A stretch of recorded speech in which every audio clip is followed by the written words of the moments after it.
Oh, okay. This is, I think, everyone or almost everyone. Hi, Cool. so we can do it. Hell yeah. Okay, I'm getting up to give the official intro. Hello, everyone. I'm Sam. Hello. I'm Sam. I use they, them. I am a resident artist here at Wrong Brain. Thank you for coming. Last year, I lost my sister to an overdose. And we also lost Cody, a founding member of Wrong Brain, many years ago. So we are overdue for this kind of action here, and I really appreciate everyone coming in to educate themselves. I forgot to read the trigger warning. I forgot to pull it up, but hopefully you all read the email. We are going to talk about overdose and death. I can probably. Yeah, do it. All right, so I basically lifted it from one of my favorite podcasts, but it's just like, instead of telling people like what they should be like afraid to listen to or what might trigger them, like just feel free to take a break if you need to. Like this is really heavy shit, but it's also really important shit. So like, just like take care of yourself. And like, I will welcome you back as soon as you're ready. If you're ready, you need to leave. We have more scheduled in February, so you can always try again. Yeah. And we're also recording this on Zoom, and we will post it somewhere, somehow. And if you need some space today, we have the bathroom is through that brown door. There's an exit outside that is unlocked. It's just icy out there. But if you want to go outside, that you can go that way. Beware of ice. There's also the textile room that way. It's like the cloud guy, the angry cloud guy, sad cloud guy.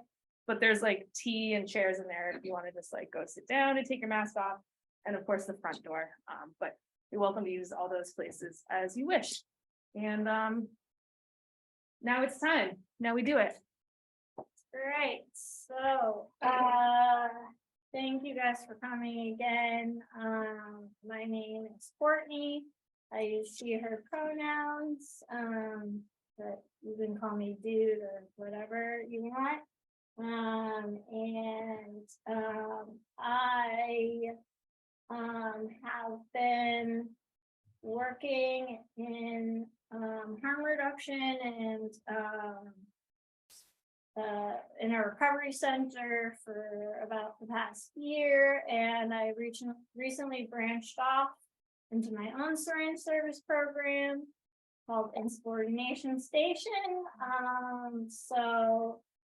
This is kind of like the intro to what I'm going to be bringing to the community, but also like I believe education is one of the most important things about harm reduction. Just from like listening to what you guys want to get out of this is education, and like that's the best thing I can hear.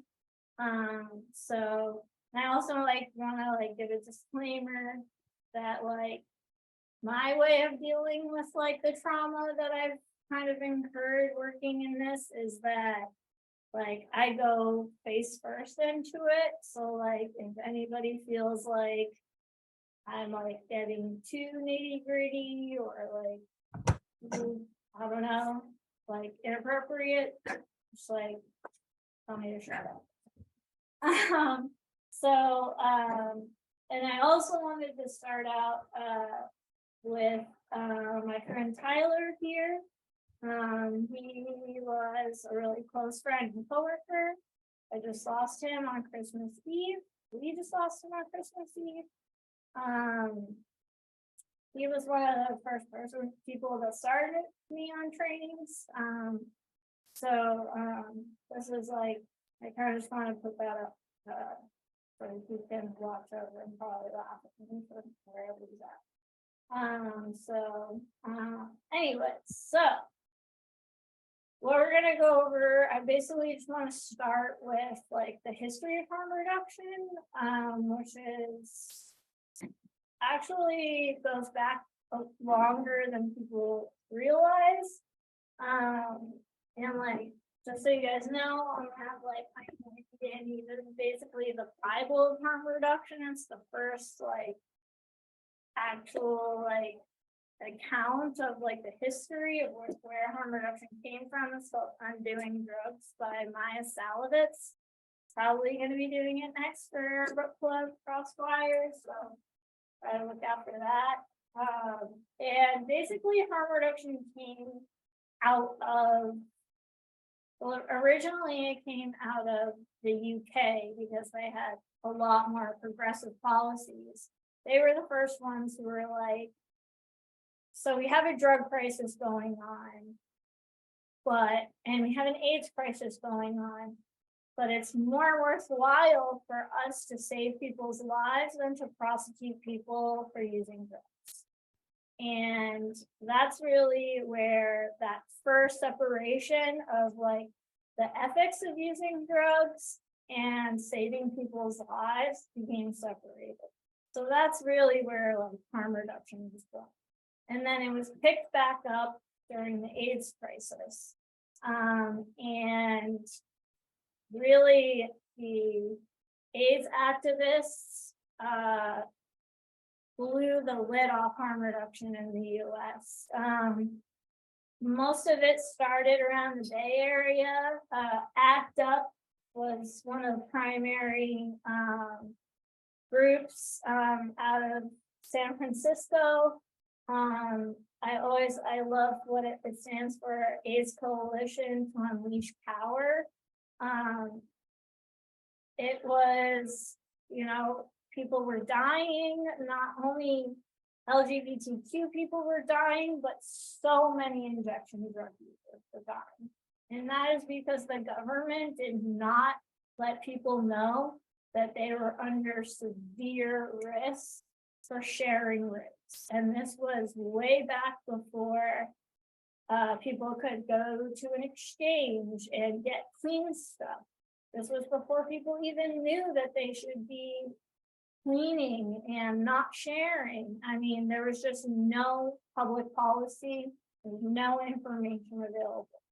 And so stuff like Bleach Man was born out of the first needle exchange, which was the San Francisco needle exchange. It was super simple. It was just run bleach through your rig if you have to share. Run it through twice, run water through it twice, and that will kill the virus. And that alone saved, I wish I had the stats in front of me, but an unimaginable amount of people. And that's when people started kind of picking this up more and more.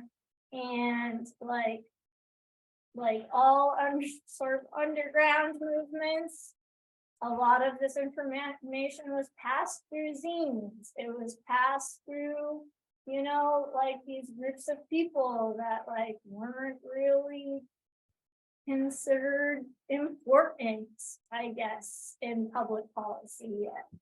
And so stuff would come up like, I really love this Smack Back, Girls Teach Girls How to Fix. There's a huge crossover between drug use and domestic violence.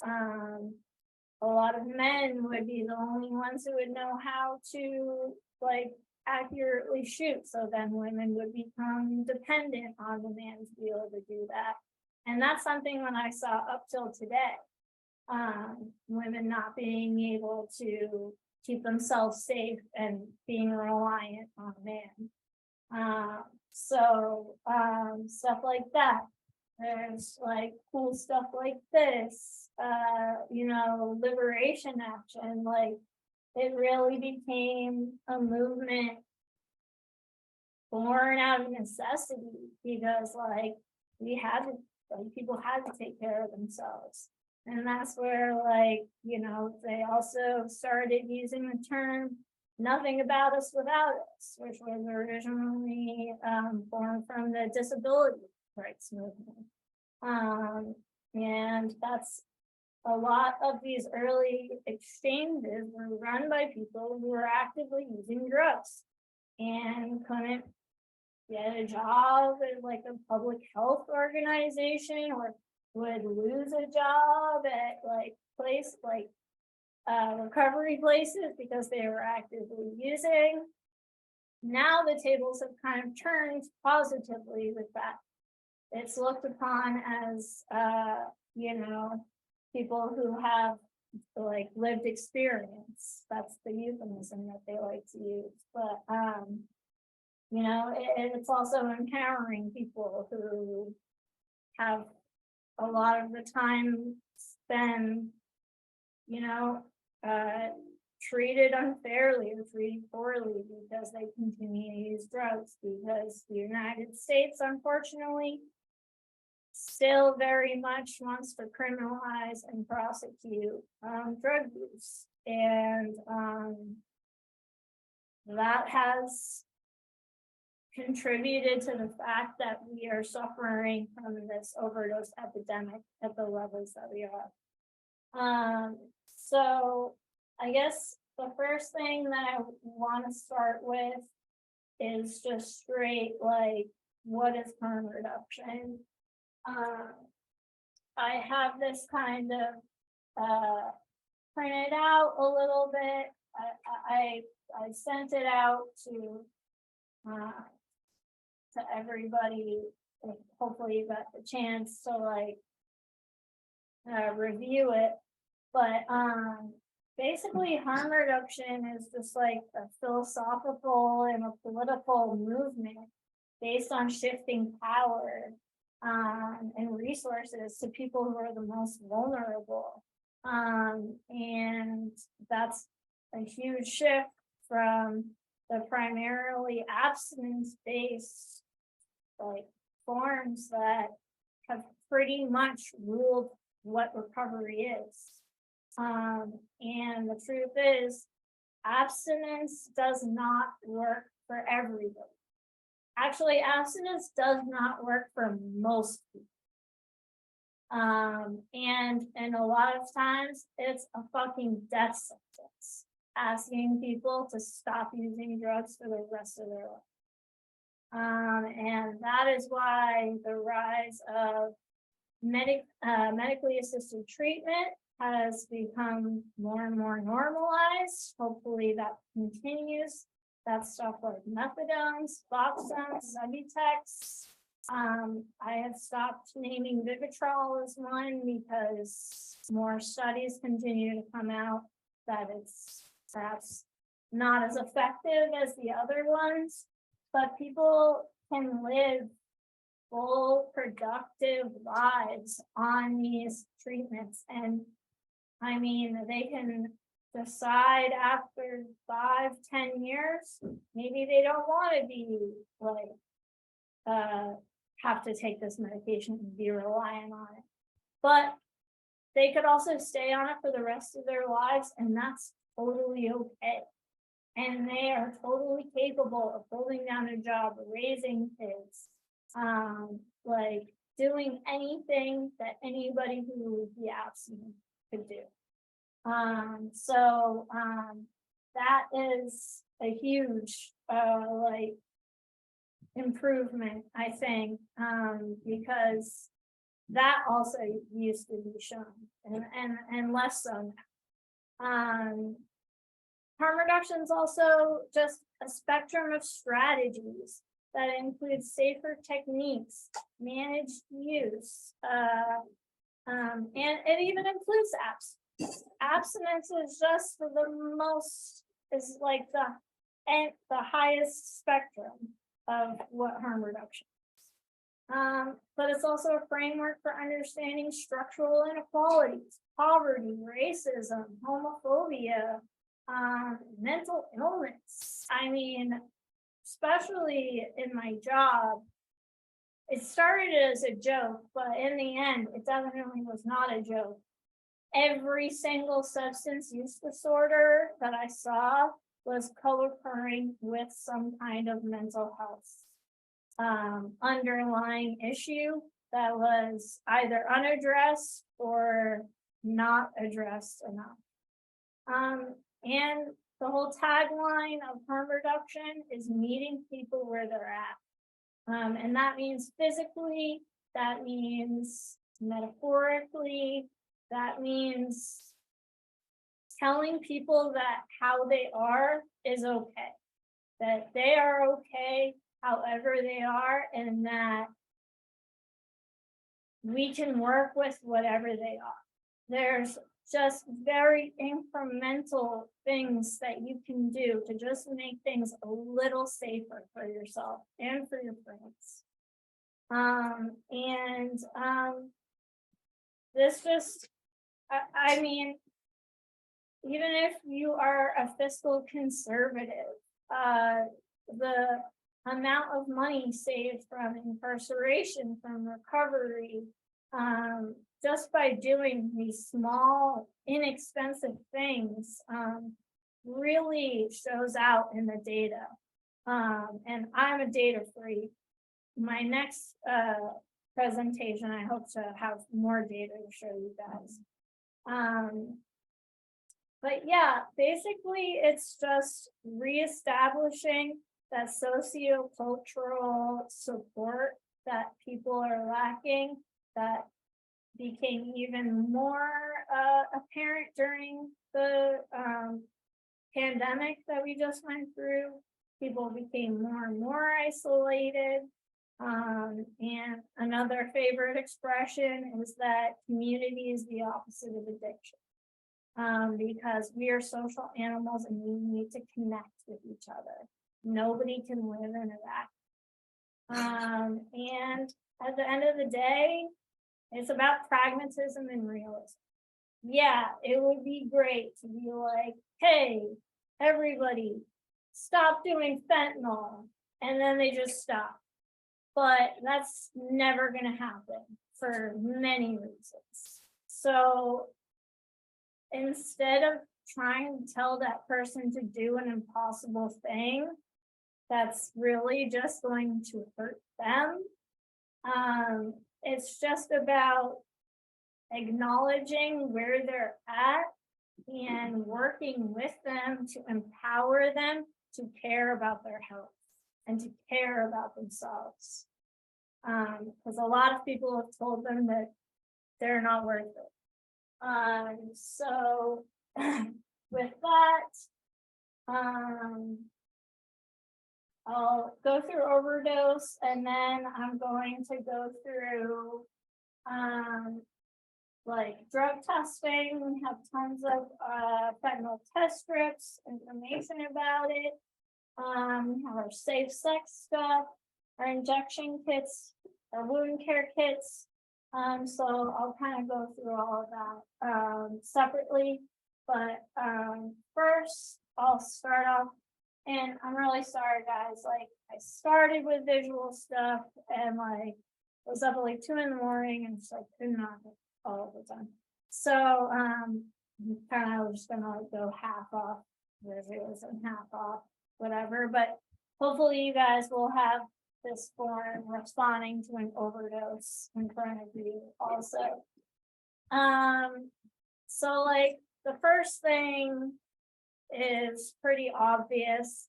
It's going to be recognizing the warning signs.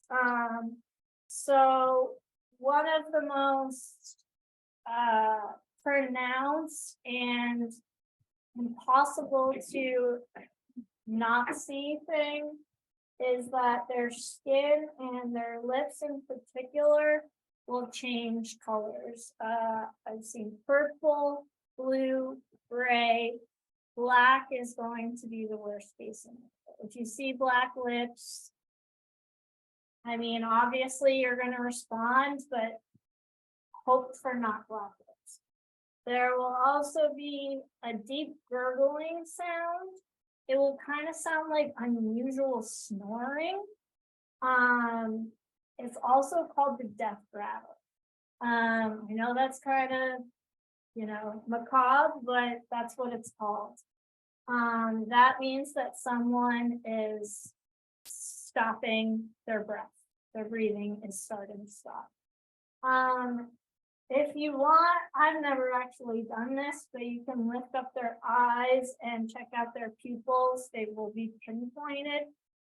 And they'll be unresponsive to stimuli. I've done stuff like, hey, I'm about to call 911, or like, hey, I'm about to hit you with Narcan. And like any junkie is gonna, if they can wake up, they will wake up because Narcan's not fun. If you're overdosing. So yeah, that's also kind of in this one. Another thing that you're gonna want to start as soon as possible is something called a sternum rub. So you're gonna want to like make your hand into a fist. This is the sternum right here. It's in between the rib cage. You want to like press into this hard. That is going to try to stimulate their lungs. You can also kind of apply the same kind of pressure right here. Technically, like anatomically, it does the same thing. I like the sternum rub because you can kind of see what their chest is doing in between you trying to push it. And obviously, this is all going to be really fast. So I'm trying to break it down into steps, but like, this is going to be happening sort of at once. And I also wanted to say, like, in my most serious reversals, I've had someone there assisting me. If you have that, it is freaking indispensable because it's going to be like time is going to not exist. Like a second is going to feel like an hour. And like that's why training is so important, I think, because at least for me, I just like let that second fear kick in, and you just kind of got to compartmentalize the panic, what's actually happening, and you just have to like remember these steps. So as you are doing the sternum rub, or like even before, really call 911 or have the person who's with you calling 911. And an important thing about that is just tell the operator that someone is unresponsive and not breathing. Don't bring up the word drugs. Don't bring up the word overdose. The unfortunate reason for that is that it will put it lower on their priority, and it could cause lag in response time. This is bullshit, but that's the way it is. And another big problem about people being afraid to call 911 is the really insufficient, terrible Good Samaritan law in New Hampshire. Maine actually just passed probably one of the best comprehensive Good Samaritan laws, but they had to fight for it. And I just put this at the bottom here. What does New Hampshire's Good Samaritan law not protect against? It does not protect a person from the arrest, prosecution, and conviction of a crime other than possession of a controlled drug. So say you're with a buddy, you've got warrants out, you don't want to call 911 because forget the overdose, they're going to pick you up on your warrants. So the lawful seizure of any evidence or illegal items, they'll take all your shit. The ability of law enforcement officers to detain or place a person into custody as part of a criminal investigation, or to arrest a person for an offense other than a possession of a controlled drug. This is the same kind of warrants issue, but also the Good Samaritan law only applies if the person who is overdosing is still alive.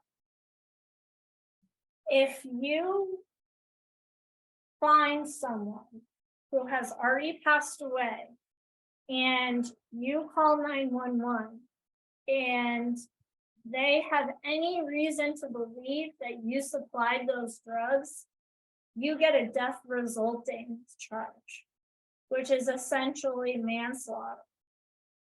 And I know people who are in prison for a very long time for this reason. And that's also another reason why I lost a participant who had already passed away. And they found him in a back room. So, at this point, if you have Narcan, which please have it, administer it nasally or by injection. Administer 1 dose every 3 to 5 minutes. This is crucial. Set a timer on your phone if you need to, if you don't have anybody with you. And the reason why this is so important is if you give someone too much Narcan too quickly, they will wake up in precipitated withdrawals. And I don't know if you guys know, precipitated withdrawals are basically withdrawals on steroids. Like, it is excruciating pain that people will wake up in. And it doesn't really need to be that way. So just try to space out, even though, like, I remember the worst reversal I was in, I administered a nasal Narcan, and I had him in the recovery position, not waking up, and I was like, okay, is it time to give him another one? And my friend who was with me was like, dude, it's been like 20 seconds. And that's really like how hard it is to space it out. So if you need to administer more than 1 dose, basically if they don't wake up immediately, roll the person into the recovery position. My coworker Tanya was supposed to be here to put them straight. But like basically recovery position is just on your side. And that's basically because sometimes when people wake up, they could become sick, they could throw up.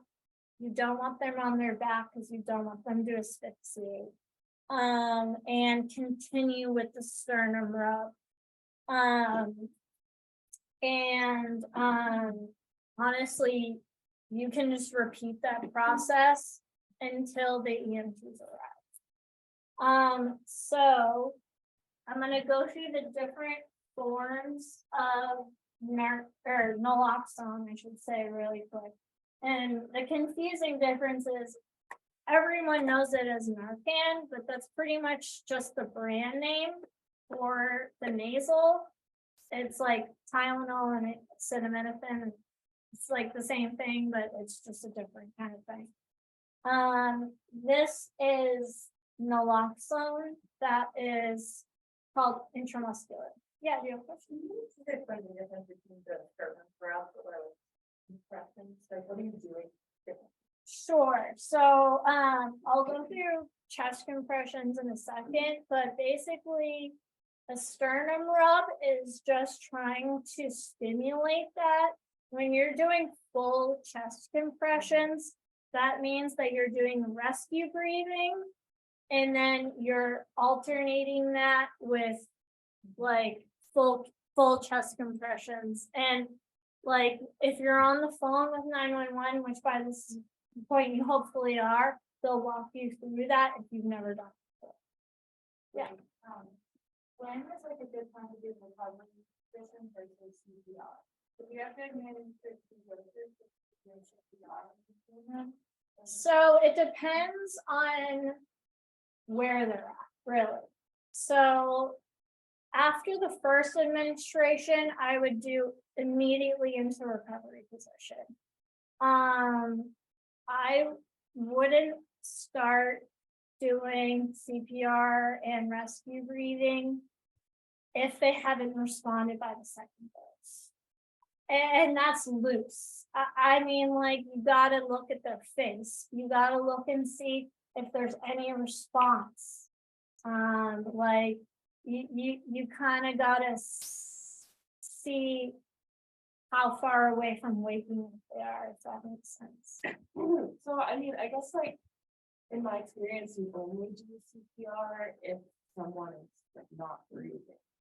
So how often is it when, when you encounter an overdose? I mean, they could be unresponsive, and unconscious, but how often are they not breathing? So that's a great question.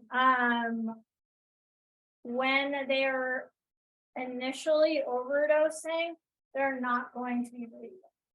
And that's kind of, hard to tell. it's very hard to tell. That's kind of the whole problem. So like, when you get these super strong opiates, they will connect with your opioid receptors in your brain, and it will cause all of your bodily functions to slow down.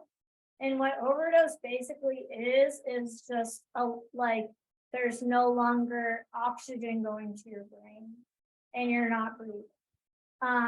So that's why it's like so important to act as quickly as possible, because the longer that they're not getting oxygen to their brain, the more likely that there's going to be issues even if they do wake up. So yeah, it's a tough call. Honestly, like after the first administration, when you have them in a recovery position, try to pay attention to what their breathing's like.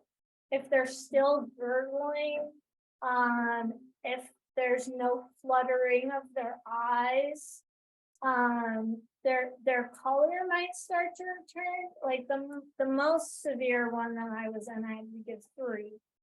And he was not breathing on his own up until the EMS got there. So and it was really obvious that his breathing wasn't coming back with the market. So it's kind of something that you have to use. It's unfortunate, and I wish I had a better answer, but you just kind of got to judge where they're at and whether or not they're coming back.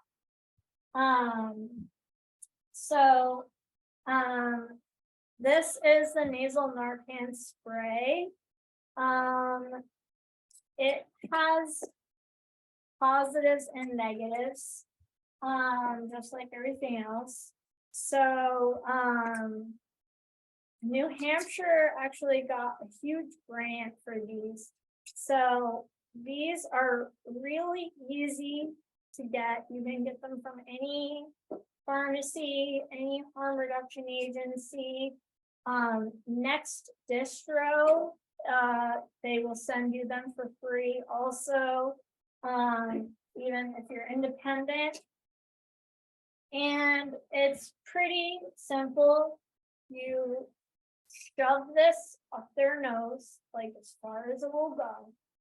And I will just this, but you press this plunger. And that will be absorbed in their sinuses. And that will be the point where you will turn them over in their recovery position. All right, so that's the nasal Narcan. This is a little different. This is the intramuscular naloxone. So this has been harder to get in New Hampshire. However, a lot of drug users prefer the intramuscular, and a lot of people think that it is maybe more effective, but it's definitely more effective for a smoother reversal. And what I meant by smoother reversal is just like when I told you about the precipitated withdrawals, like this is 4 milligrams of Narcan. This vial is only 0.4 milligrams. So it can just be a little easier on the person. So a lot of the intramusculars will have preloaded rigs. That's cool. So on these, you'll want to pull the plunger to the amount that you're trying to take out. So for this, it's 1 milliliter, or 0.4 milligrams. So you're gonna pull that amount of air up in here. And if you look really closely and like, I just wanna like show, if you see this little flat part, that's called the bevel. You see that? Yeah, yeah. So this is the bevel. I don't know if you guys can see it. It's a little sharper, or it's a little flatter, and it will show the opening. So you will want to insert bevel up, and it will always be bevel up. If you're injecting, if you're pulling up Narcan, you always want the bevel up. So you'll flip this upside down, insert the amount of air in which you want to get the Narcan out, and then you just pull it up like this. It'll pretty much immediately fill the amount of air that you put in. You can click it a couple times to get rid of air bubbles. And there you go. And you'll want to make sure that purple, blue, gray, black is going to be the worst case scenario. If you see black lips, I mean, obviously you're going to respond, but hope for not black lips. There will also be a deep gurgling sound. It will kind of sound like unusual snoring. It's also called the death rattle. I know that's kind of, macabre, but that's what it's called. That means that someone is stopping their breath. Their breathing is starting to stop. If you want, I've never actually done this, but you can lift up their eyes and check out their pupils. They will be pinpointed. And they'll be unresponsive to stimuli. I've done stuff like, hey, I'm about to call 911, or like, hey, I'm about to hit you with Narcan. And like any junkie is gonna, if they can wake up, they will wake up, because Narcan's not fun. If you're overdosing. So yeah, that's also kind of in this one. Another thing that you're going to want to start as soon as possible is something called a sternum rub. So you're going to want to like make your hand into a fist. This is the sternum right here. It's in between the rib cage. You want to like press into this hard. That is going to try to stimulate their lungs. You can also kind of apply the same kind of pressure right here. Technically, like anatomically, it does the same thing. I like the sternum rub because you can kind of see what their chest is doing in between you trying to push it. And obviously, this is all going to be really fast. So I'm trying to break it down into steps, but like, this is going to be happening sort of at once. And I also wanted to say, like, in my most serious reversals, I've had someone there assisting me. If you have that, it is freaking indispensable, because it's going to be like, time is going to not exist. Like a second is going to feel like an hour. And like, that's why training is so important, I think, because at least for me, I just like let that second fear kick in, and you just kind of got to compartmentalize the panic, what's actually happening, and you just have to like remember these steps. So as you are doing the sternum rub, or like even before, really call 911, or have the person who's with you calling 911. And an important thing about that is just tell the operator that someone is unresponsive and not breathing. Don't bring up the word drugs. Don't bring up the word overdose. The unfortunate reason for that is that it will put it lower on their priority and it could cause lag in response time. This is bullshit, but that's the way it is. And another big problem about people being afraid to call 911 is the really insufficient, terrible Good Samaritan law in New Hampshire. Maine actually just passed probably one of the best comprehensive Good Samaritan laws, but they had to fight for it. And I just put this at the bottom here. What does New Hampshire's Good Samaritan law not protect against? It does not protect a person from the arrest, prosecution, and conviction of a crime other than possession of a controlled drug. So say you're with a buddy, you've got warrants out, you don't want to call 911 because forget the overdose, they're going to pick you up on your warrants.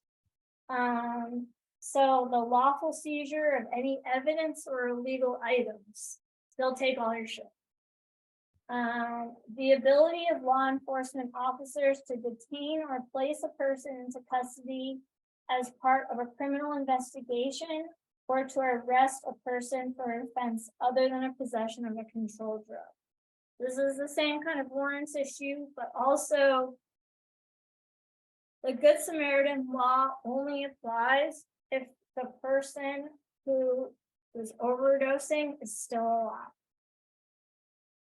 If you find someone who has already passed away and you call 911 and they have any reason to believe that you supplied those drugs, you get a death resulting charge, which is essentially manslaughter.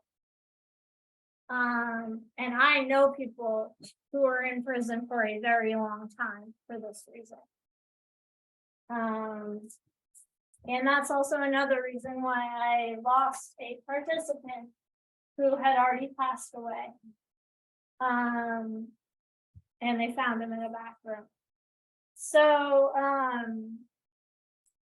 at this point, if you have Narcan, which please have it, administer it nasally or by injection. Administer 1 dose every 3 to 5 minutes. This is crucial.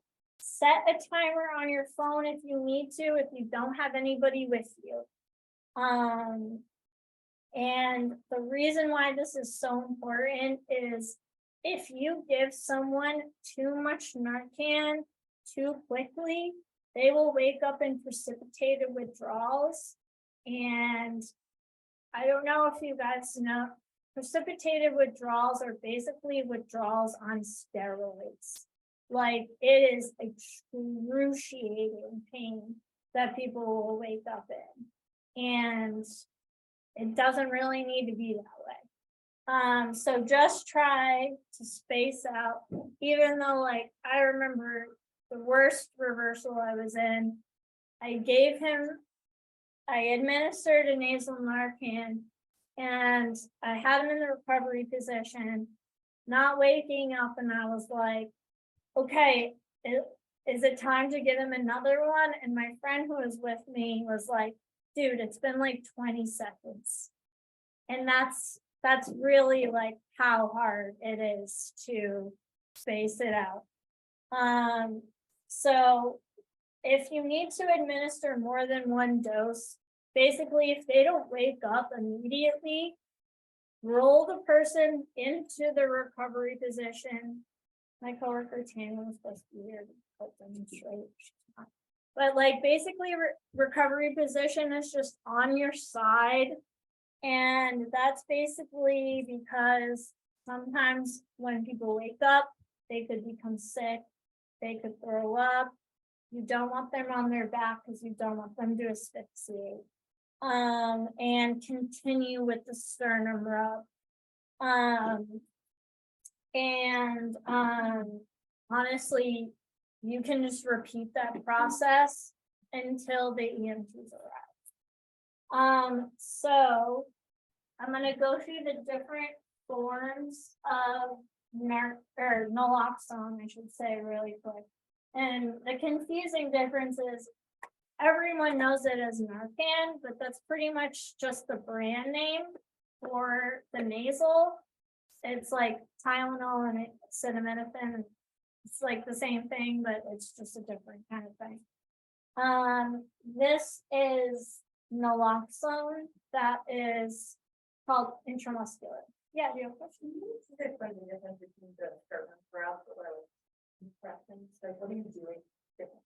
Sure. So I'll go through chest compressions in a second, but basically a sternum rub is just trying to stimulate that.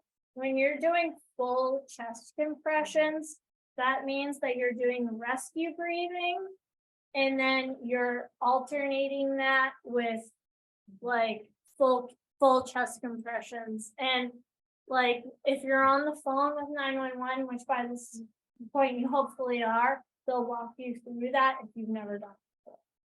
Yeah. When is like a good time to do recovery position versus CPR? If you have to administer CPR. So it depends on where they're at, really. So after the first administration, I would do immediately into recovery position. I wouldn't start doing CPR and rescue breathing if they haven't responded by the second dose. And that's loose. I mean, like, you gotta look at their face. You gotta look and see if there's any response. Like, you kind of gotta see how far away from waking they are, if that makes sense. So, I mean, I guess like, in my experience, you only do CPR if someone is like not breathing. So how often is it when, when you encounter an overdose? I mean, they could be unresponsive and unconscious, but how often are they not breathing? So that's a great question. When they're initially overdosing, they're not going to be breathing. And that's kind of, it's very hard to tell. That's kind of the whole problem. So like, when you get these super strong opiates, they will connect with your opioid receptors in your brain, and it will cause all of your bodily functions to slow down. And what overdose basically is just like, there's no longer oxygen going to your brain and you're not breathing. So that's why it's like so important to act as quickly as possible, because the longer that they're not getting oxygen to their brain, the more likely that there's going to be issues even if they do wake up. So yeah, it's a tough call. Honestly, like after the first administration, when you have them in a recovery position, try to pay attention to what their breathing's like.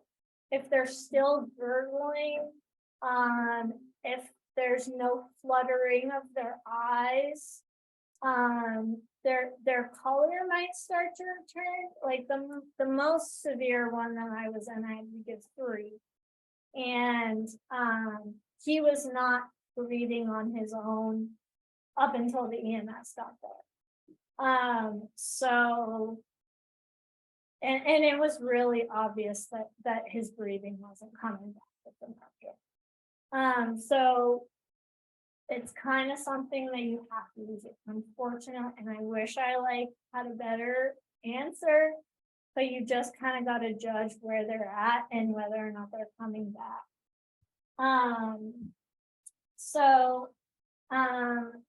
This is the nasal Narcan spray. It has positives and negatives. just like everything else. So, New Hampshire actually got a huge grant for these. So these are really easy to get. You can get them from any pharmacy, any harm reduction agency. Next distro, they will send you them for free also. Even if you're independent. And it's pretty simple. You shove this up their nose, like as far as it will go. And then I will just this one, this, but you press this plunger. And that will be absorbed in their sinuses. And that will be the point where you will turn them over in their recovery position. All right, so that's the nasal Narcan. This is a little different. This is the intramuscular naloxone. So this has been harder to get in New Hampshire. However, a lot of drug users prefer the intramuscular, and a lot of people think that it is maybe more effective, but it's definitely more effective for a smoother reversal. And what I meant by smoother reversal is just like when I told you about the precipitated withdrawals, like this is 4 milligrams of Narcan. This vial is only 0.4 milligrams. So it can just be a little easier on the person. So a lot of the intramusculars will have preloaded rigs. That's cool. So on these, you'll want to pull the plunger to the amount that you're trying to take out. So for this, it's 1 milliliter, or 0.4 milligrams. So you're going to pull that amount of air up in here. And if you look really closely and like, I just want to like show, if you see this little flat part, that's called the bevel. You see that? Yeah. So this is the bevel. I don't know if you guys can see it. It's a little sharper, or it's a little flatter, and it will show the opening.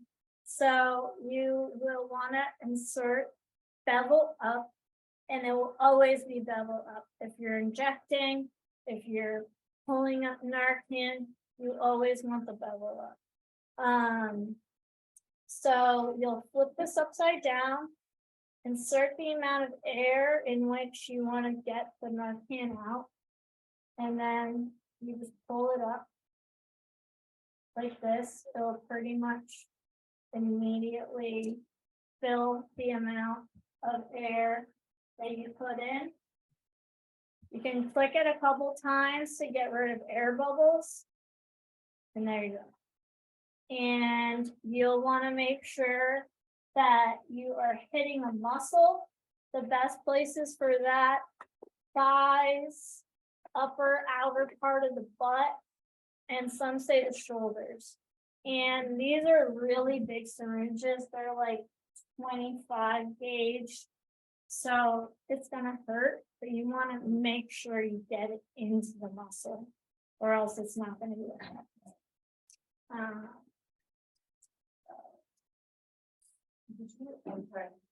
Do you not pull it just because you put it in air? It kind of like comes out. It kind of just comes out Okay. itself. It's actually, and you know, I was just joking because I practiced this over and over and over again, and that was one of the reasons why I lost my vision.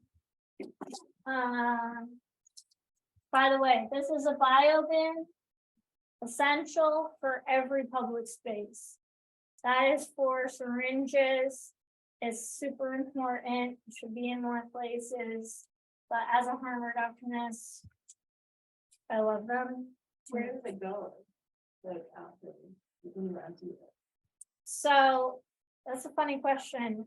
Every agency has a different way to destroy them because they're hazardous material. You can't just like dump them like in a trash can. So my last organization, we were part of a hospital, and I would have to go to the hospital and they would have sharps closets, and I'd have to stick them in there and they would do God knows what with them. Like I think they burn them, actually, I'm pretty sure.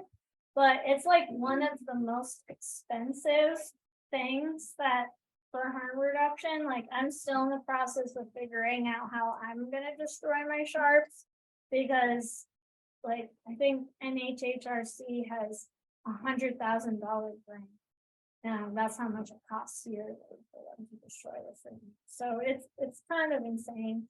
Could wrong brain. I mean, I'm not really interested in that, but whatever, but could wrong brain take cars for any healthy? Yes, I've already asked Okay. them. Yeah. Yeah, so that will live in the bathroom, and then when it's full, I'll take it, or they'll pick it up here, or we'll Okay, just cool. get to harm reduction coalition. They have them. Yeah, Well, they've got the grant, and that's awesome that they've got that grant, because it would put any nonprofit under having to pay that out of pocket.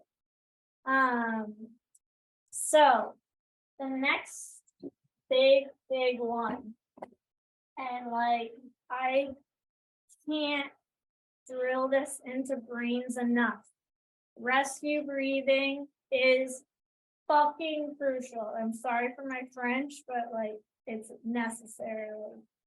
So the reason why this is our drug supply right now. And it would be nice if we actually had access to like the cops data of what's in our drugs, because in New Hampshire, it's not publicly accessible what's in our drugs. In Massachusetts, it is, so we can kind of guess, depending what's coming up to 95 corridor, what's in our stuff, but we really have no idea.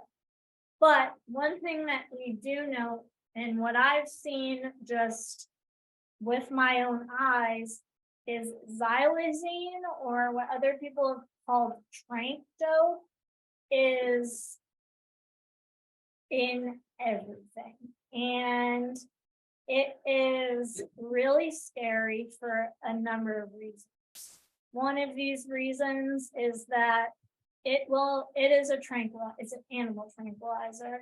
So it will also suppress your ability to breathe, but Narcan and naloxone will be ineffective against it, because what Narcan does is when you have an opioid coming into your brain, it will basically put up a wall again, like in front of your opioid receptors, and it will refuse to let that fentanyl like tie with your opioid receptors. Xylazine will not respond to that opioid antagonist, and so they still might be having problems not being able to breathe, even though you've administered the Narcan, which is why rescue breathing is so important. Also, another scary thing about xylazine is that it causes advanced wounds and abscesses, and it's not even at injection sites anymore.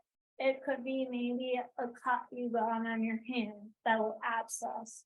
People are losing limbs. I've seen people with wounds down to the bone. This necrotizes your tissue, literally eats away at your tissue. It's scary. So just assume Narcan alone is not enough. And rescue breathe, rescue breathe, rescue breathe. most Narcan kits come with face shields, so you don't actually have to like French someone on the lips. Also, it's not super safe with like disease transmission. So like, I think we should have some, NHHRC definitely has them, so, we'll make sure to have, the face, masks, but this is the next step, yeah. If you don't have a face shield, is there any way to kind of either one? No, unfortunately, you just gotta fucking go for it. I mean, it's like either they're gonna die or it's gonna be kind of gross. So the Narcan, the nasal one, the whole thing is supported. Yeah, so this is one dose. It will go up one nostril. There may be multiple doses needed. I've had reports of people, I've personally used 3 and the person was still unresponsive. I've heard people say that they've had to use 6 or up to 8 of these to bring someone back. So when you say carry Narcan, but you straight what people. Unfortunately, yeah. But the injection, and have more doses in it. It has more, it has more in it, and it's also like it's faster. In fact, it's going right into your bloodstream quickly. And yeah, I can't really explain it. A lot of IV users just prefer it. So good with this one. Really? I'm not sure. Not sure. I have only seen reversals where they've only needed 1. But I also know that there are double dose naloxones coming out now. Like these are the original 1 milliliter ones. They are coming out with bigger ones now. So that might also make a difference. So there's no situation where you would need to inject somebody twice. And There might be. but you would use a new rig and a new bottle? Yes. Okay. Yes, absolutely. And if you're doing multiple nasal sprays, do you alternate? I do. I'm not sure if it's super important if you do, but you never know if maybe that there's something that, you don't know what's going on with their nose. So like maybe they're stuffy. I wrote. All right, so the next step is going to be the rescue breathing. So you want to roll the person from their recovery position onto their back. You want to kind of tilt their head and their chin up a little bit. This is going to open up their airway. Pinch their nose, and you want to put your mouth over theirs and form a seal. This is possible with the masks. It's what the masks are really just like a clear, like thing, and it just has like a little air pocket thing in the middle. You just have to make sure you form a seal, and you want it. And also, EMTs are going to be walking you through all of this. This is 1 breath every 5 seconds. I do a couple breaths, see if their chest is rising and falling, and then do chest compressions and just switch back and forth. Chest compressions, I think they say it's like 25 or 30. They'll tell you again on the phone. But just alternating rescue breaths, chest compressions. If you're still not seeing them wake up, you can continue this until he gets there. That's what I've done with it. If the person starts breathing regularly on their own before EMS gets there, keep them on their recovery position as long as you can. They will wake up sick. So they might vomit, but they're also gonna be like weak, they're gonna be immediately withdrawing. So they're just not gonna be happy at all. A lot of them will wanna get up and run. Cause they'll assume that EMS is coming. So try to make sure that they don't run away. And lastly, be gentle with yourself and with them after. I can't describe how shocking it is to see someone who literally is dead in front of you and they're back to life in like minutes. And it's like it's like a miracle. And like, I don't even believe in God, but it's like, gee, it's like a miracle. But they don't remember that. They just remember being really happy and high, and all of a sudden someone's fucking up their high, and they're in a lot of pain, and a lot of times they're pissed, and they're not grateful at all that you saved their life. So keep that in mind, that like they don't know, they didn't see what it was like, and they also might just be in shock. Like most overdoses are not like intentional. Like they didn't intend for this to happen. So it could be embarrassing. It could be the last of their drugs that they had, and now they gotta go hustle or do whatever to get more. Like it's a loaded thing when they wake up. So it's also important to be gentle with yourself. And this was something that I didn't get a whole lot of out of my old organization. I had a reversal that I've been referencing that was really serious. I mean, my director, the EMS, and my friend who was there with me said they did not think he was coming back. And that just didn't even enter my mind. Like it can't enter your mind that it's not gonna go well. You just do. And it took a lot of like talking with other harm reductionists, talking with people who had been there, who knew what it was like, to realize like how traumatic it actually was for them. And almost being embarrassed was like, this is my job, this is my passion, this is like what I do. I save people's lives, but it's also not easy, and it's heavy. So like give yourself the space to like process what happened. And just be kind to yourself. If the person doesn't come back, if they're pissed at you, if they curse you out, just know that like you just saved someone's life. You just saved someone's life. No one can take that away from you. And the last thing is one dangerous thing about the potency of fentanyl and how poisoned our drug supply is that naloxone only works for about 60 to 90 minutes, which is not as long as a lot of these narcotics work. So it is possible for people to go back into overdose after you've already brought them back. So that's why it's so important to keep someone with them. If they don't want to go with EMS, that's fine.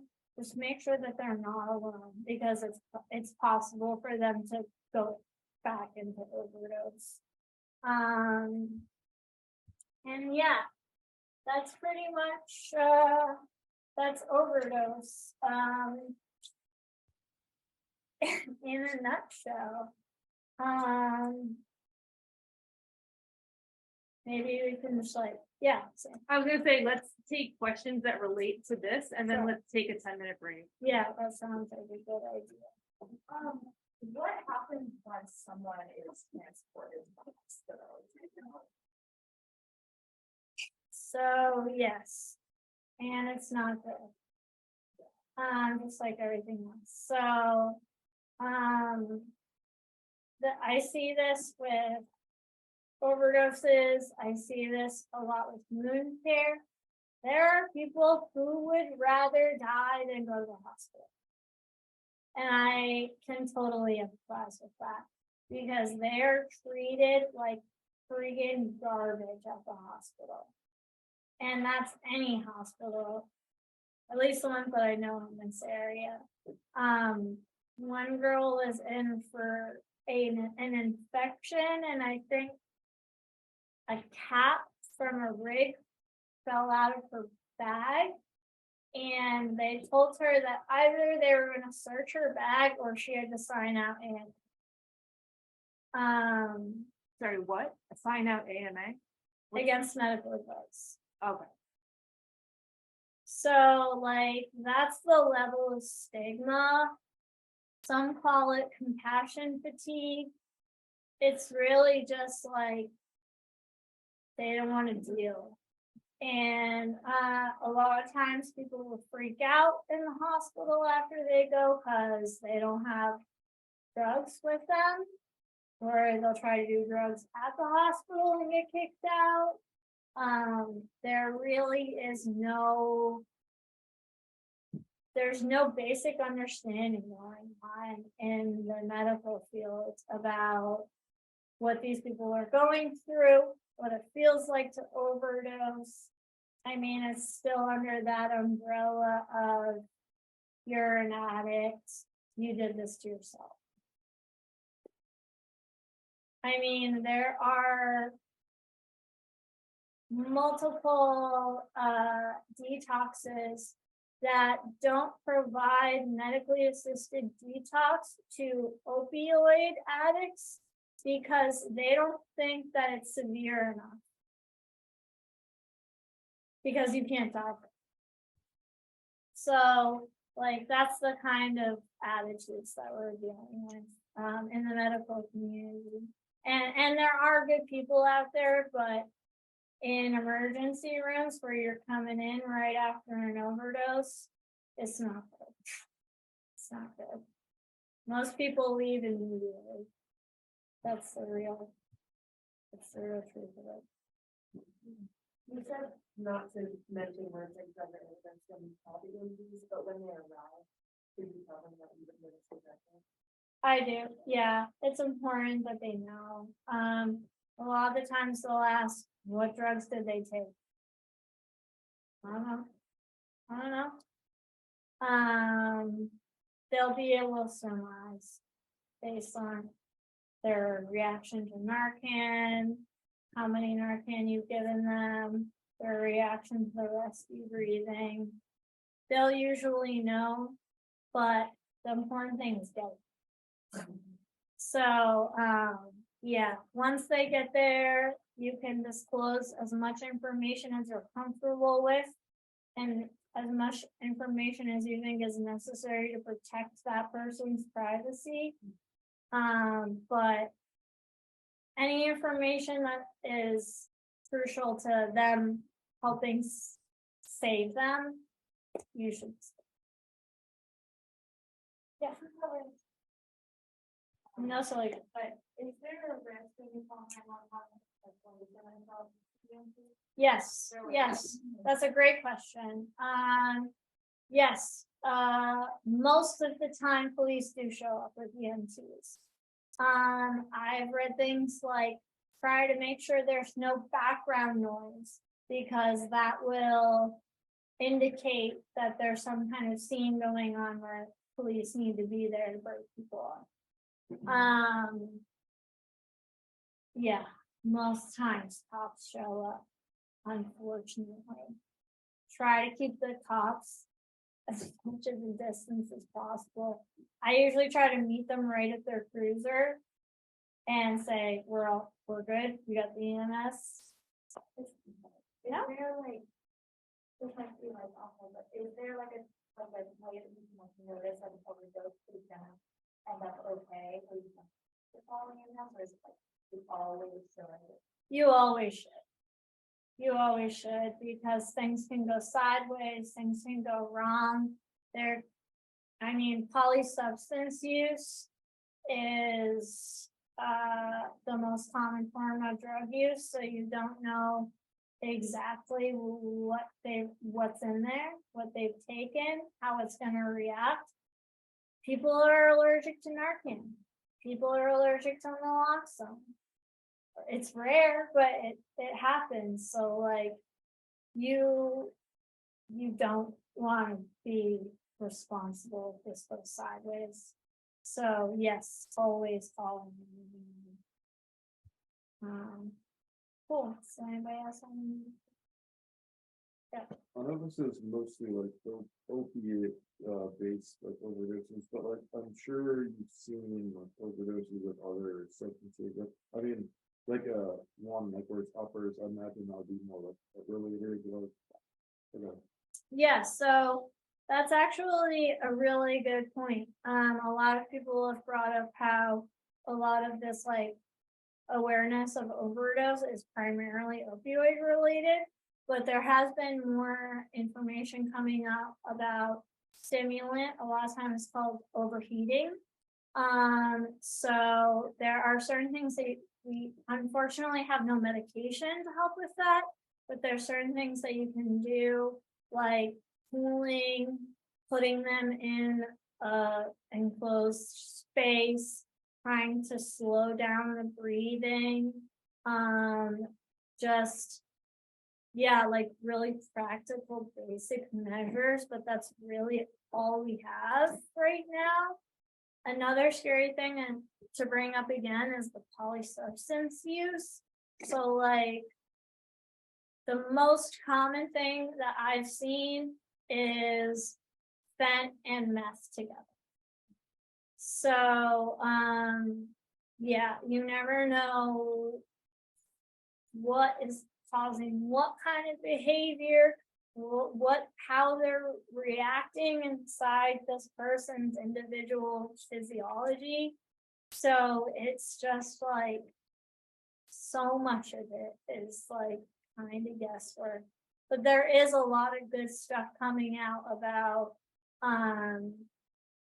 stimulant overdose, and there's good stuff coming out about benzodiazepine overdose, because a lot of people know benzos and alcohol are the two drugs that you can die from withdrawal from. So there's a lot of awareness. There's more and more awareness coming around this. So that's a great question, because a lot of people have been like, hey, what about meth? What about stimulants? Like they cause just as much stress to the body. So yeah, that's a great question. At the beginning when we were talking about trigger warnings, you said there's a podcast you like. Is it about opioids and stuff? So there's a lot of great podcasts out there. I'd always plug Narcotica. That is from this activist in Canada, and I haven't even touched on this. Canada is like miles and miles and miles ahead of us in terms of state response. They have the first and oldest overdose response centers, which we are trying to bring into the US. There's only one right now in New York City, but basically people can come in, grab Clean Works, sit down at a little cubicle, shoot up. There's a nurse there with them, make sure they respond on the spot. This is still illegal in the US. Is that like a safe injection site, or is it? Yep. Yeah, there's a bunch of different names: safe injection, overdose prevention site. Yeah, whatever you want to call it. And even in Canada, there is prescription safe supply. There's doctors that are willing to prescribe people pharmaceutical grade heroin or Dilaudid that they can shoot up, and it's not tainted with fentanyl or xylazine or any of the other crazy shit.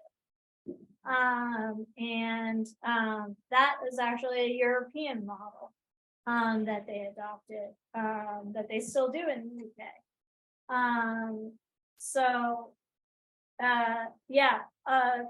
There's a really cool place in Manhattan right now. And the only reason why they're allowed to continue functioning is because there's just political will in New York City that they won't shut them down. But the hope is to bring it like nationwide, because right now there are overdose prevention sites, but they're all underground. You have to know someone who knows someone who tells you where they're at. And for the most part, drugs are still being used in public bathrooms, libraries, public parks, and a lot of times people are alone. And that's why our overdose rate is sucking the business. All right, any more questions? You guys want to take a break? Yeah, let's do 10 minutes. Cool. Cool. There, the bad. Like demonstration materials and stuff, so they're awesome. Wanna Yep. pick it back up? There you go. All right, so the second part of this is I kind of just want to go through. I'm gonna briefly go through fentanyl because if you don't know about it, should know about it. And then I'm gonna go through all our little kits, testing, and safe use supplies. So basically, what fentanyl is it is a synthetic opioid. It's way cheaper than heroin, way easier to get. I mean, anybody and their mother can order fentanyl or fentanyl analogs from China and get it shipped right to their house and make a whole lot of money. So that's why it's gone so good. And also, a big tagline is that it's 50 times more potent than heroin. That's like pharmaceutical grade fentanyl. In reality, when you're dealing with fentanyl that you're getting from questionable sources, if it's an analog, there's different analogs out there, like maybe you've heard of carfentanil, which is an even stronger version of fentanyl. There's also analogs out there that are less potent than fentanyl. Some of them are barely even effective. And unfortunately, I have been keeping up with this organization that advocates for people who are charged with fentanyl, because it's kind of like a mirror situation of the crack epidemic in the 80s, where you were charged differently if it was in powder form or if it was in rock form. Same thing with fentanyl, right? You get an extra charge on, and if they link it back to someone passing away, then you're facing manslaughter. So there's a lot of stuff happening right now with legal advocates, trying to help people out. So unfortunately, fentanyl has quadrupled overdose deaths in the past few years.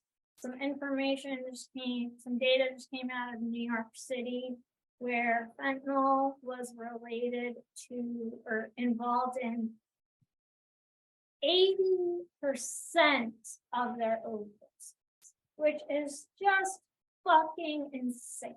Like, if we could just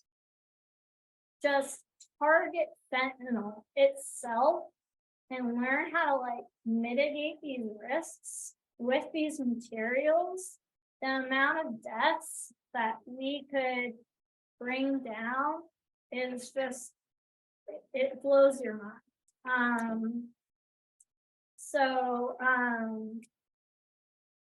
Some fast facts about it.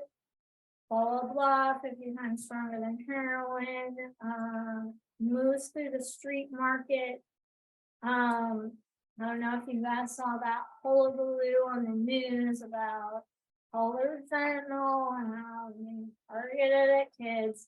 That's more propaganda bullshit. Basically, think of it as marketing, right? If you're a drug dealer and you put in some kind of tie-dye and you're like, yo, I got that purple shit. That purple shit's bomb. That's how people know what they're getting. It's just marketing. It's literally, I've seen it in almost any color that you can imagine. And that's not because they're close to.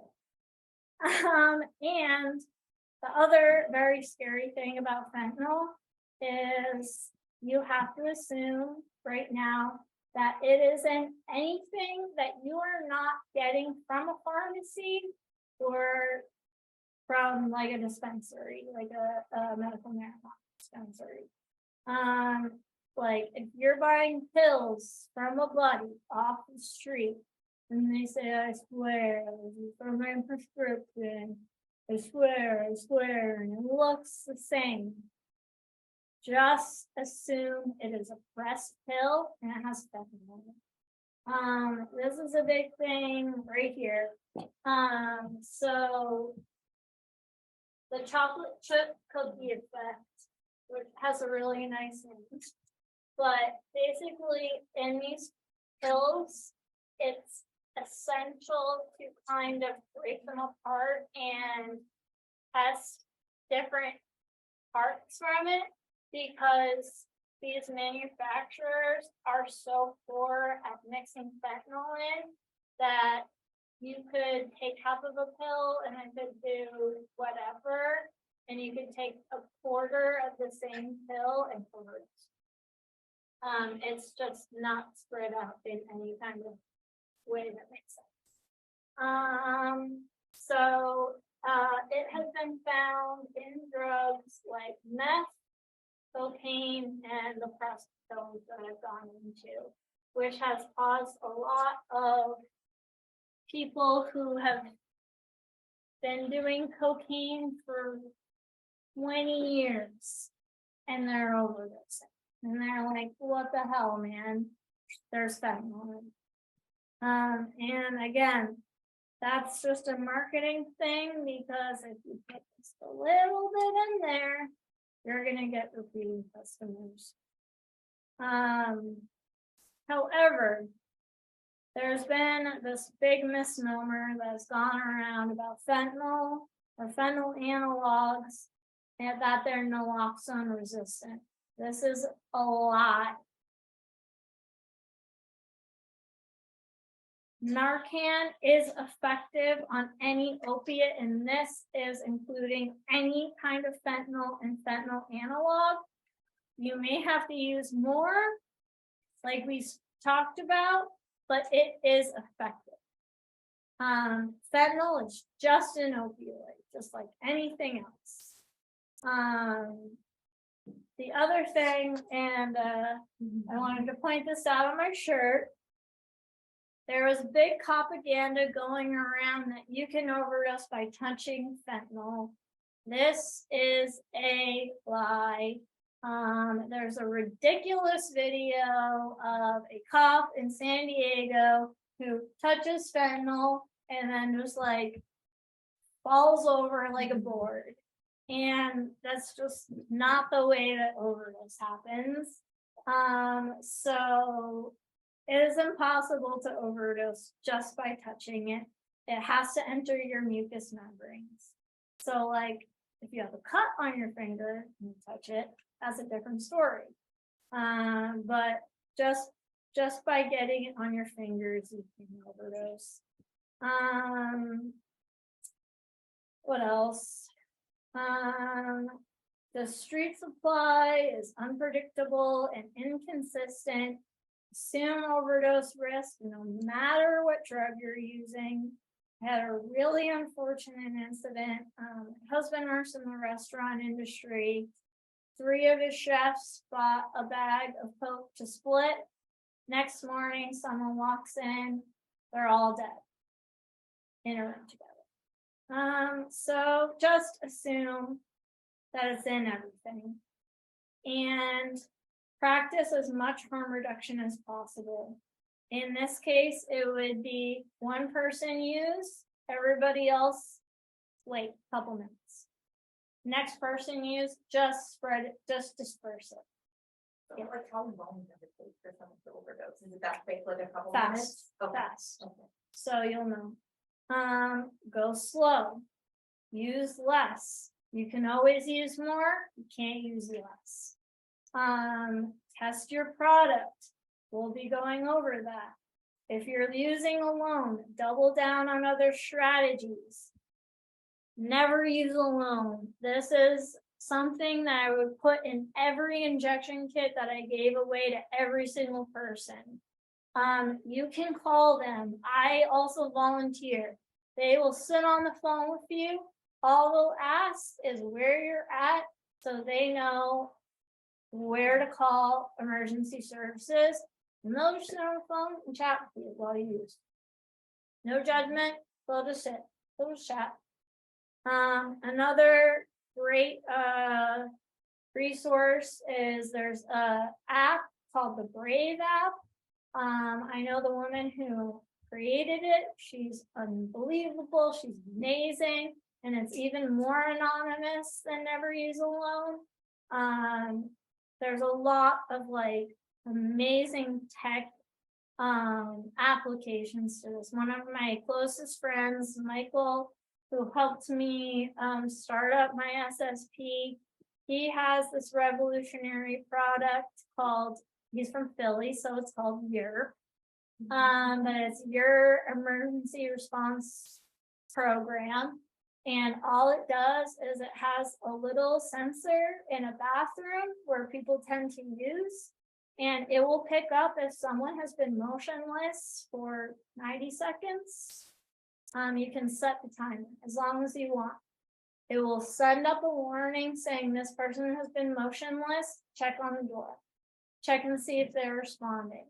If they're still not responding, kick down that fucking door.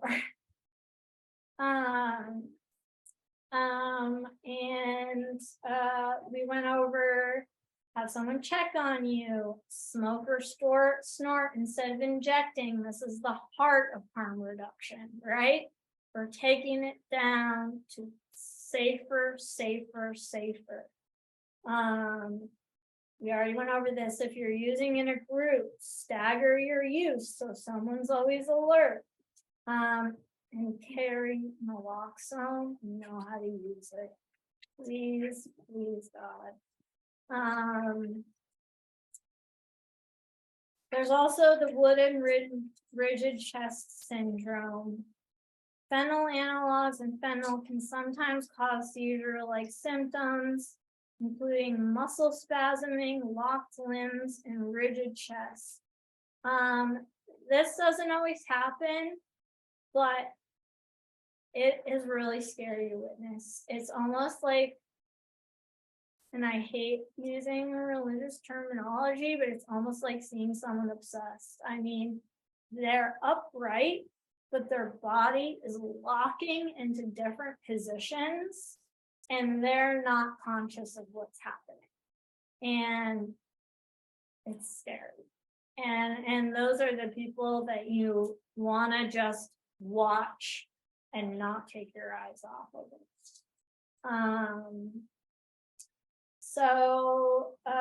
Yeah, we're gonna go over some of the, and this was provided by the DOPE Project, which is another offshoot of National Harm Reduction Coalition. I threw that in the chat, but their website is harmreduction.org.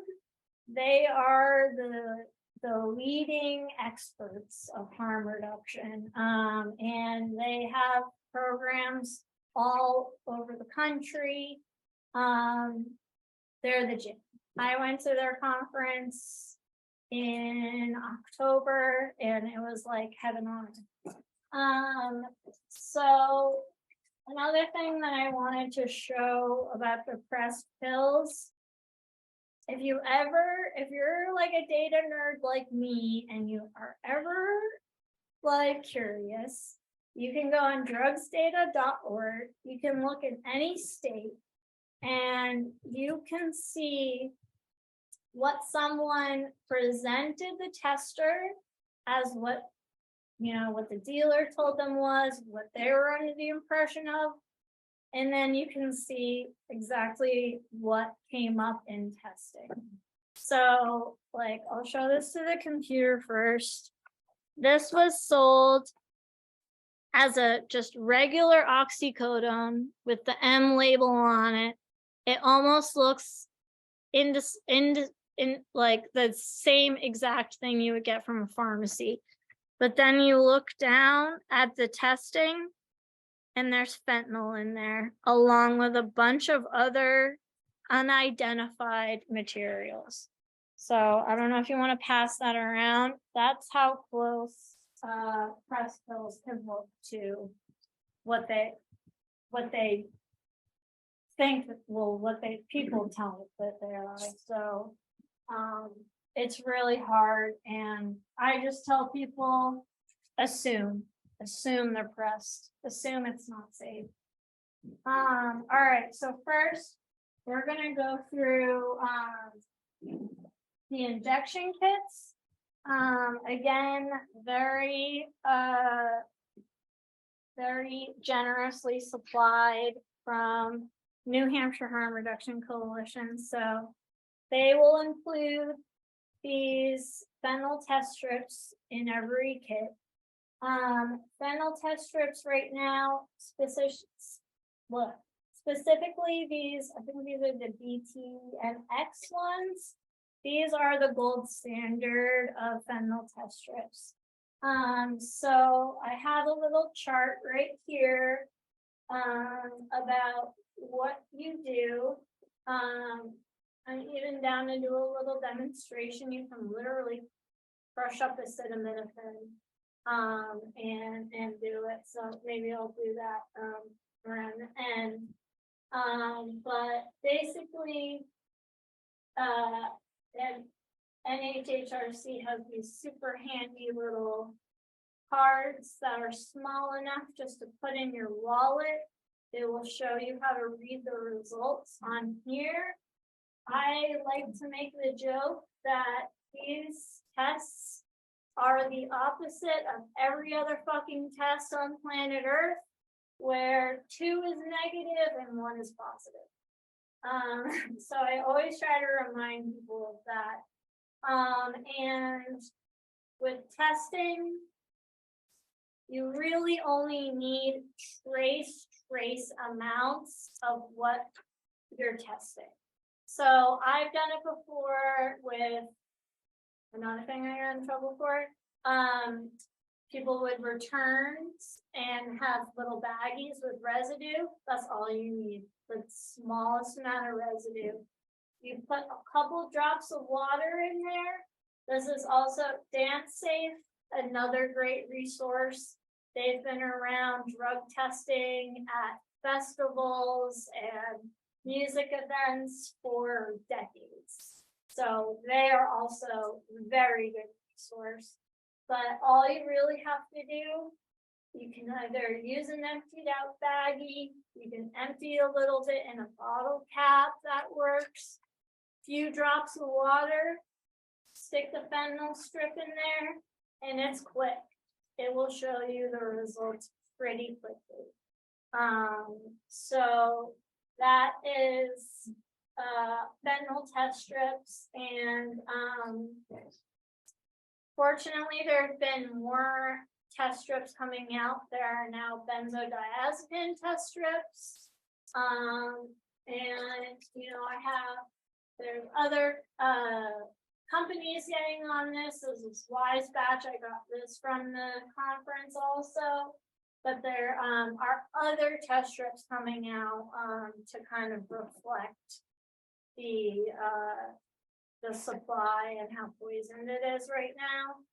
Unfortunately, there still are no tests for xylazine. But I know smarter minds than I are working on it. And in the meantime, you don't want to stick with the strips. Dan Faith has amazing reagent kits where you can test for so many other substances. So those are a really cool resource that I'm hoping also to bring to our community with reagent kits. So this is basically what comes in an injection kit. So this is pretty sure these are latex. Courtney, would you be able to stand up and put that on the sorry. table? Thank you. These are latex ties or tourniquets. They also come in non-latex. There are these like beige ones that people have preferences, even drug users. So you've got to honor those. So I have ordered both. What I try to tell people, especially in the cold right now, rub it in your hands, try to warm it up, because these things get really brittle when they get cold, but they will stretch. And another misnomer about these is that you can reuse them. Best case scenario, you're using a fresh tie every single time you use. So we try to include a lot of those. Here's another very important thing. This is distilled water, sterile water. People, if they do not have sterile water, they will use puddle water. They will use toilet water. They will use anything available to them if they don't have safe supplies. And you can imagine the kind of bacteria and things that it's in that still water that people will use, that they will then be injecting into their body. So it is very important to provide sterile water. Alcohol pads, another must-have. Before and after in your injection site, clean it off. Another thing you can do, clean off the top of these naloxone bottles before you use them. Basically, just try to use the shit out of alcohol pads. Another great thing that I have dual recommended with the alcohol pads is this other antiseptic pad called benzalkonium. It's also called BZK. I recommend it just because it stings a little less and it sort of cleans a little better than alcohol pads. But if all you have is alcohol pads, more than enough. These are cookers. I've seen lots of different iterations of cookers. We had these big, deep ones for a little while, but they didn't have a handle. So I got a lot of grief about people burning themselves. We did some rigmaroles with bread ties and paper clips, but these are obviously the good ones that people like. So this is what they'll put their shit in with the water. These are really important. And they're also going to be heating these up. So it's important that they have like a little distinction. And oh yes, another essential thing. Cottons. Cottons are a must. They're gonna go right into the cooker. This is also what is going to be hooked up with the narcotics. Cottons are very important when you're a harm reductionist, that you never touch them with your bare hands. Always use gloves if you're doing things like packing meat, because a lot of times we'll get these in these massive bags of like a bazillion cottons. And you always want to make sure that you're using gloves when you're packing them into smaller bags like this. If you don't, you run the risk of adding bacteria from your hands. That causes cotton fever, which if you are an intravenous drug user is hell on. So yeah. What is that used for? Cottons? So the cottons will just absorb so that's what they'll stick the syringe directly into the pull out. So they cook their stuff, they put the cottons in the cooker. While they're Okay, and they draw it from, is that because it doesn't spill or something? great question. Don't have the answer. Okay. Yeah. I have seen other really cool things. There are these new tips that you can put at the end of your syringe, and it actually makes it so cartons are obsolete, and you can just draw up with this filter basically on your syringe. It filters out most bacteria, not all, but most bacteria, and it completely eliminates any risk of cotton fever. Primarily, they're made by a European company right now, so they're a little tougher for us to get a hold of, but I am also working on getting those in as options for people. Not everybody is going to be open to those because cottons are real classic and real familiar for most IV users. But a lot of IV users love the idea of using new technology to reduce their risk. So it's all just personal preference, really. Courtney, we have a 5-minute warning. Oh shit. Yeah, it's almost. Shit. Okay. I'll try to go real quick. These are safe use supplies.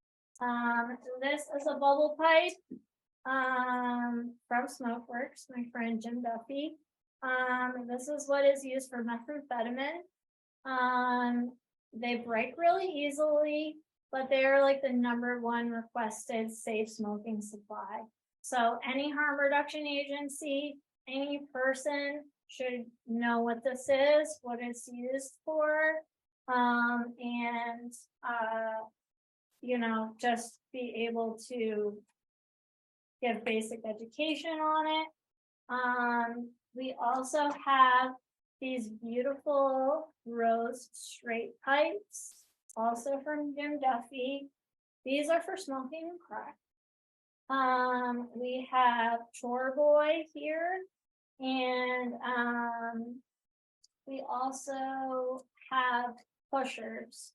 So this is gonna push, your drugs back in here. A lot of these, we don't have any right now to show, but it's really important to have individual mouthpieces.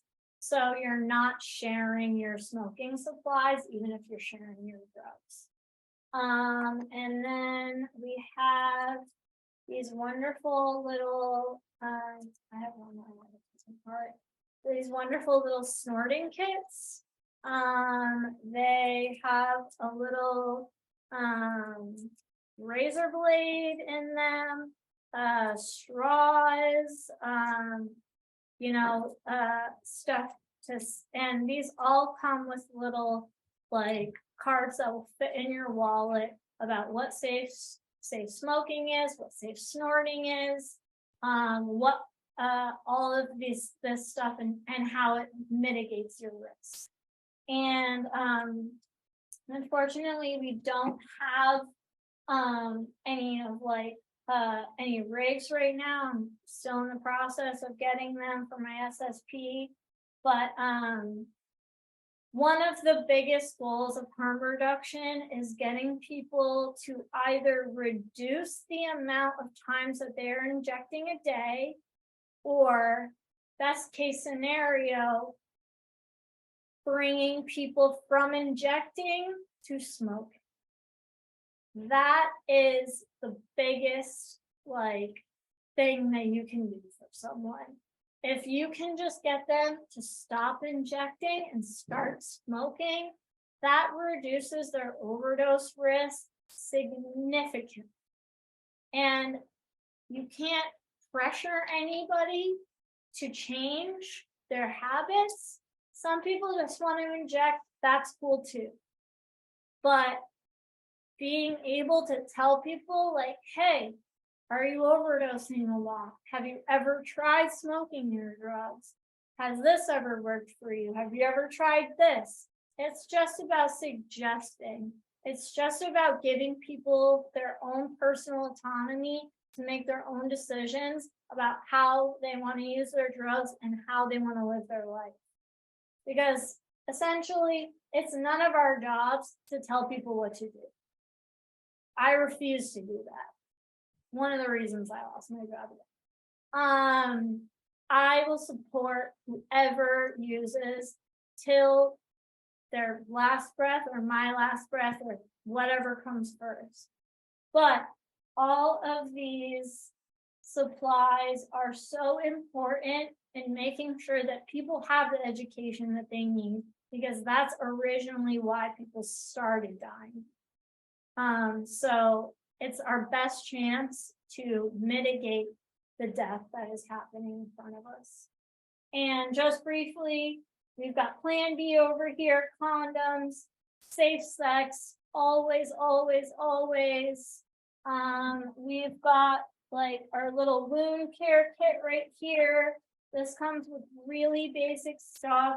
We've got non-adherent pads. If someone's got a terrible abscess, they don't want anything that's going to stick to that shit. They just want that nice pad. A lot of times I will give away ace bandages, the colorful ones people love. So they pick their own color.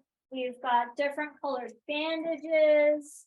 We've got triple antibiotic, which is essential for wounds. We've got different kinds of tape, different color or different sizes. There's paper tape, there's adhesive tape, there's all different kinds. Everybody has their own, what works best for them, even down to like real small band-aids like this for an injection site. And this is going to be, again, more larger gauze for a larger abscess that needs more help. A lot of the times I will go over how to dress a wound with someone if they refuse to go to the doctor.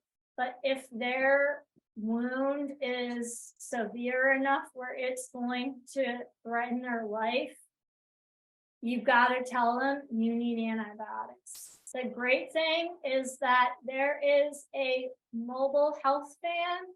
It parks out, I'll put out the full schedule for where it is, but it parks outside Dover Cap on Mondays from 3 to 5, and I believe Wednesdays 3 to 5. They're also in Rochester. They move around. They're rad. They will not judge you no matter what your wounds are, and they will give you antibiotics, and you won't have to go to a doctor's office. So that's been a game changer also. Shit, I think that's it. So, yeah, oh, yeah, okay. We can talk about that. We can stop like officially now, just because the store is now open, so people might come in, but you're welcome to stay and talk and ask more questions and check out all the example stuff. Oh yeah, And then- and we have so much, And we have anybody who wants Narcan, like, I'll just Yeah, there's nasal Narcan for everyone, and then whatever else. We also in the front of Wrong Brain, we will always have Narcan, Plan B, condoms, and those little info sheets. It's like safe There's two. snorting and safe sex and all those little cards. Those live up here forever. I think that's it. Really go to the pharmacy and just get some for free. Oh, yeah. They give it to for free? Your Um, insurance covered that? it should be free if they give you a hard time. Like, I also put this in the chat. I'm gonna be starting off my SSP as mobile. So like, my number. 603-918-0530. You want this in the Zoom chat? Put it in the chat. Say it again. 603-918-0530. Please text me if you can, because there's lots of bill collectors on my ass. But if you need anything, if you want supplies, if you want Narcan, if you have questions, please do not hesitate. Like this, I could talk about this so blue in the face, as I'm sure you guys can tell. So, like, I'm always open and I'll always deliver whatever you want. Is this some stuff that, HRC like regularly distributes in their like syringe exchange? So, the thing with NHHRC and, I was only able to do outreach for like a short time with them before I was told. But there's basically two arms of it, every time they go out.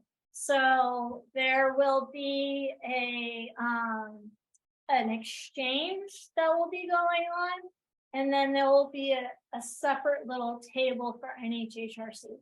And NHHRC will have like kits, smoking kits, safe sex supplies, all this kind of stuff.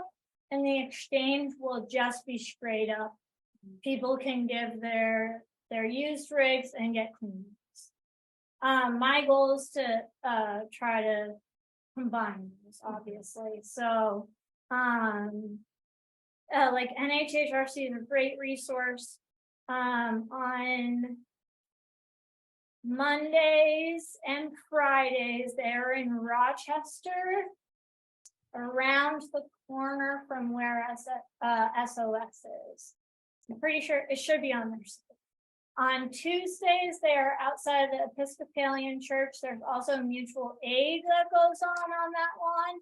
So it's kind of like people can check out, if they need more clothing or, what they have. A ton of stuff. I think most of the people in this room are part of Pre-Store.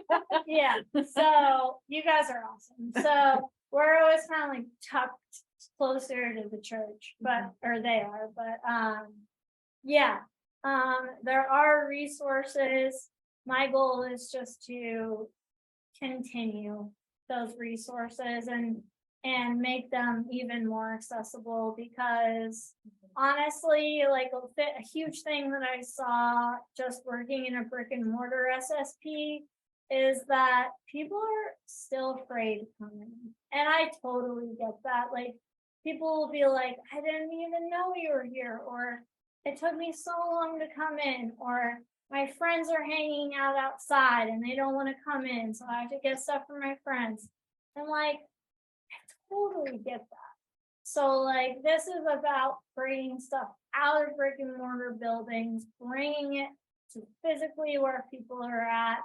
And like, I'm so down. So like, never hesitate day or night to tell me anything you need.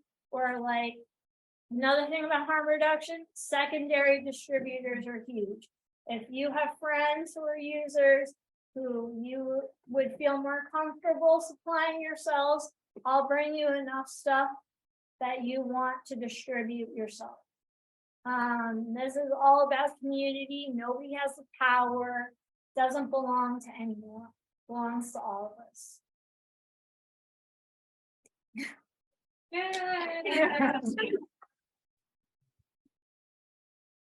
Thank you, Brian.